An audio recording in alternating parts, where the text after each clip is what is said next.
So, just to get it started, as you know, I'm writing a book for the general reader. Can I put this in plain language? And one of the things that occurred to me, people tell me what's on their minds, what questions they would like to see addressed and or answered in this book. My dad had lymphoma, Mm-hmm. and took him probably several years to figure out. That he had it? Right. Actually, he had a high PSA reading for several years, and his doctor, he finally took a biopsy, and he couldn't find anything with the biopsy. But he told my dad, he said, just in case that you have a small amount of cancer in your prostate, we'll go ahead and remove that. So it was when they did the prostate surgery that they took some sections of lymph nodes around it, I think, and analyzed those and found out, well, he has lymphoma. And I don't know if that's what was causing the PSA to be high or what, because we don't know anything about cancer much. Now, was he sick? Did he have symptoms? Well, he thought he had bad arthritis because his father had arthritis. Right. And he started going on a diet where he cut out sugar and flour and rice, and white stuff. And he would run like 5 miles a day or more. He was in very good shape, always thin, ate his plate was just always pile high. He grew his own vegetables in his garden, so he knew what was in them. It was organic. How old was he? When he died? Well, when all this sort of started, that range there, was it some years or? You know what? I can't remember how many years. Okay, he retired at 65, and that's when he got the diagnosis. So it was before that he started on the diet and the exercise, and that was probably in his 60s. Did he have any symptoms before they did that PSA? Oh, I don't know if Do you have any complaints? I guess that's what I'm saying. That I'm not sure. I knew he went on the diet because he felt like he had arthritis in his back. Right. Yeah. Which may or may not have been. Okay. I'm trying to get the sequence here right. So eventually he had a high PSA thing. And I was wondering if that was a screen. In other words, he had no complaints and they just did it because of his age. Right. Or did he have complaints, so then they did it? No, he didn't complain. Okay. They just did it. A screen type of thing. But then, as a consequence of that PSA, then they went and then took probably biopsies of the prostate. But they couldn't actually find what they were wanting to find. Okay, so they didn't find any cancer. Well, I don't know if it was didn't find any, Right. but they didn't find anything significant. Right. So they just said, Right. let's just go ahead and remove your prostate. Yes, okay. Now we've got apparently a healthy person who probably for his age, and they just wanted to do a PSA test because he's male, and most males never know they have prostate cancer or precancer, almost never know it. It's rarely that people die of prostate cancer. They usually die with it, not of it. Right. And the PSA test, even the guy that discovered it and developed it back in 1970, 40 years or more ago, he was adamant that the PSA test cannot diagnose cancer. And he wrote an article just telling everybody, you got to stop doing this. You're causing all these unnecessary procedures, surgical procedures, I think they took the cut from the lymph nodes near the prostate, Right. and then they started checking. Once they Right. found something there, Right. they started checking, and it was everywhere. So then what did they do? Chemotherapy. Before he started doing all that stuff, and before he didn't have any complaints when they did the PSA. And I will add to that by saying in 1990, when he started his chemo treatments, they were just kind of experimenting with chemo for lymphoma. I think they didn't know what they were doing. What were his symptoms during the chemo, and how did it progress? Well, he lived a lot longer than his doctor thought he would. He's a very strong man. His heart was holding up a lot better than his doctor thought with all that chemo. But his arms would swell. The lymph nodes were shutting. The lymph system was shutting down, and it would go from arms swelling, legs swelling. I know one time he laid down and put his legs up to relieve the pressure from the swelling, and it almost filled up his lungs. He could couldn't breathe, so he had to get back up and fix that. But so he had a lot of swelling from the shutdown of the lymph. Well, his main complaint was he didn't think it was cancer related. He thought it was arthritis related, like pain in the back.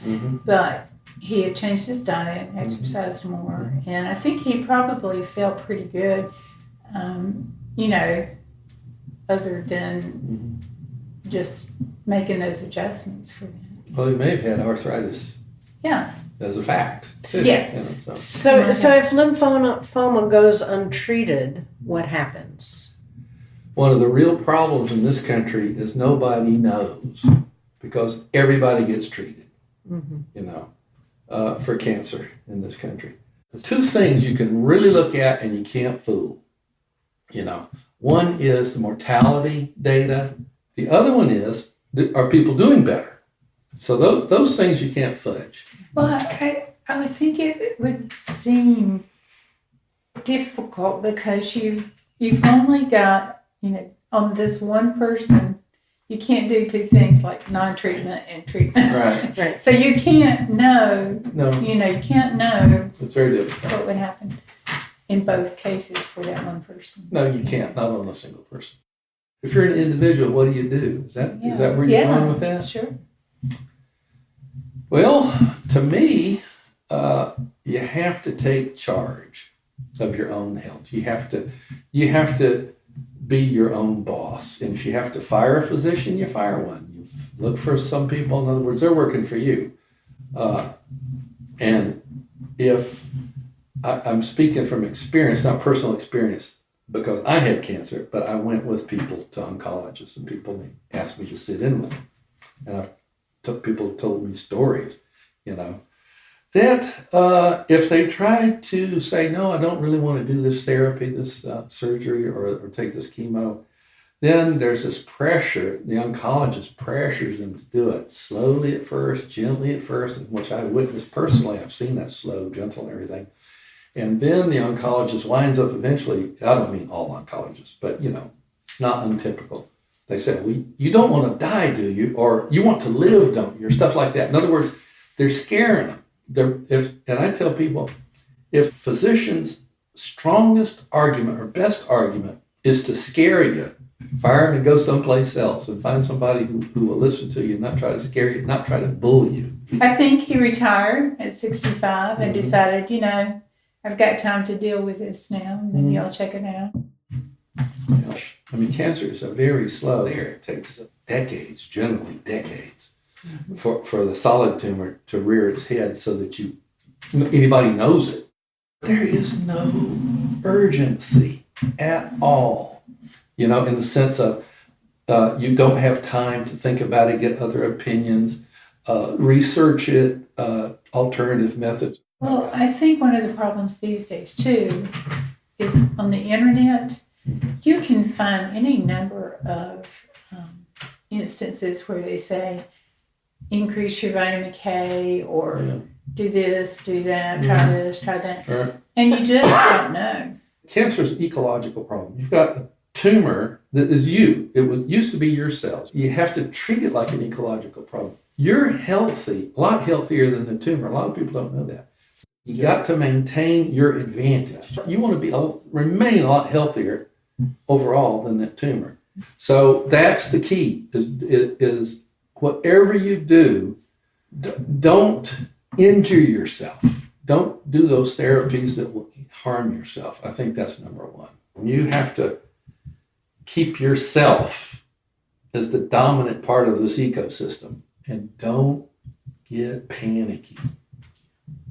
So, surgery to remove solid tumors is a good idea. It can work. So do you think the toxins are in the foods we eat and now how they're grown and chemicals? I'm convinced that virtually all cancer is environmental. First cousin of mine who is, I think he turned 80 on his last birthday. And this has been several years ago, where he had a physical, and I don't know if it was from the exam or from just the routine PSA that was off the charts, and had the biopsy or whatever. And I told him, yep, you have prostate cancer. But don't worry about it. You'll be dead long before it gets you. Well, I told him the truth. Yeah. 80 years old, right? So he hasn't touched it, and as far as I know, he isn't having. If he's symptomatic, I don't know about it. But Well, I was a smart doctor. Yeah. but it's interesting. You talk about alternative treatments. I have a high school friend that I keep up with on Facebook, whose wife is going through. Has been going through the standard treatments for cancer. And I noticed recently they had gone somewhere out north, Midwest. He was writing about her getting treatment at this clinic that included some sort of hydrotherapy, which I assume that's got to be water of some sort, and mistletoe. I've heard about mistletoe. Injections. It's really quite old I know. as a treatment. And the only thing I read about was that there are no known side effects. Yeah. It might work, it might not, but it won't hurt you apparently. Yeah. My mother also died ultimately from what I suppose is liver cancer. And this was back in the early 80s, so that's ancient times, I think, when it comes to treatment. But her story was she'd been having abdominal pain. And then one day she got sick, and when she threw up, it was bloody. So she went to the doctor. Well, here we go. We need to do surgery. We need to see what's going on in there.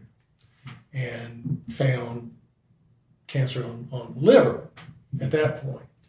So they did what they could, sewed her back up, and put her on chemo. And in those days, whatever that stuff was, it was like acid. I mean, her whole arm turns brown from, and it was painful. Yeah. The entrance of it was painful. Right.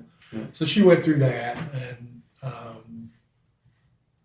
don't recall how long that lasted, but she didn't live 6 months after the surgery. And it was quite it was a far fall from health that she went through. It was very, very bad. Yeah. And then on the other side, I have a blood relation niece who had breast cancer in the last 10 years. She had surgery. I know she had chemo. I'm not positive about the radiation, and as far as we know, she's cancer-free. And which would go to one of your arguments that the surgery, if it's out, it's gone. Yeah, I mean, if it's a tumor right there and you get the tumor out physically, which is surgery, you remove it, and there's no cancer left, it's cured. Same thing with my dad. He had a melanoma removed from his upper shoulder near his collarbone, and they dug a pretty good chunk out of him. They do. And that was it. Yeah. He never had any further issues after that. My mom had a cousin like that on her back. She had one of those, and she ultimately died from it because I think they did not get it all, even though they took a big deep hole. Yeah. I don't know of anyone who hasn't been touched by it. Yeah. Right. Either That's right. a direct friend, family, That's right. self. Yep. And it saddens me that we don't seem to be doing in this age with technology where we are there that we couldn't use that tool to further the cause. Right.